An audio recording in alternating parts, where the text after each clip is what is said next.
Welcome to ஹரிசிவ சமையல். அனைத்து சகோதர சகோதரிகளுக்கும் இனிய காலை வணக்கம். இன்றைக்கி சுலபமான முறையில் வீட்டிலேயே நெய் மைசூர் பாகு செய்கிறக்காக ஒரு வானி அடுப்பில் வச்சு 1 டம்ளர் கடலை மாவை 2 நிமிஷம் மீடியம் ஃப்ளேம்லேயே வறுத்து எடுத்து வச்சுக்கலாம். இப்போ நெய்யை உருக்கணும். இதை அடுப்பில் வச்சிடலாம். நெய் தடவை தட்டு ரெடி ஆயிடுச்சு.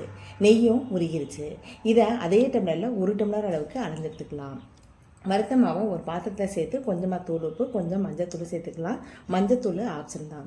இப்போ உருக்கிய நெய்யில் பாதி அளவு சேர்த்துட்டு இதை நல்லா கட்டி இல்லாமல் விஸ்கு மூலம் கலந்து விட்டு எடுத்து வச்சுக்கலாம். மாவு எடுத்த அதே டம்ளரில் 2 டம்ளர் அளவுக்கு ஜீனியும் 1/2 டம்ளர் அளவுக்கு தண்ணியும் சேர்த்து அடுப்பில் வச்சிடலாம். இந்த ஜீனி நல்லா தண்ணியில் கரையணும். பாகுபதம் பார்க்க தேவையில்லை. கரைச்ச மாவை ஃபுல்லாக இதில் ஊற்றிட்டு அடுப்பை சிம்மில் வச்சுக்கோங்க. உருக்கிய நெய்யில் மீதி பாதி இருக்கும். அதை கொஞ்சமாக சேர்த்து நல்லா கெட்டியான பிறகு அடுப்புலேருந்து இறக்கிட்டு நெய் தடவை தட்டில் ஊற்றிடலாம். இதை ஒரு அரை மணி நேரம் கழிச்சிட்டு கத்தினால் இந்த மாதிரி பீஸ் போட்டு எடுத்துடலாம். அவ்வளவுதான், சூப்பரான சுவையான நெய் மைசூர் பாகு ரெடி ஆயிடுச்சு. இதை நீங்களும் செஞ்சு பாருங்கள். தேங்க்ஸ் ஃபார் வாட்சிங்.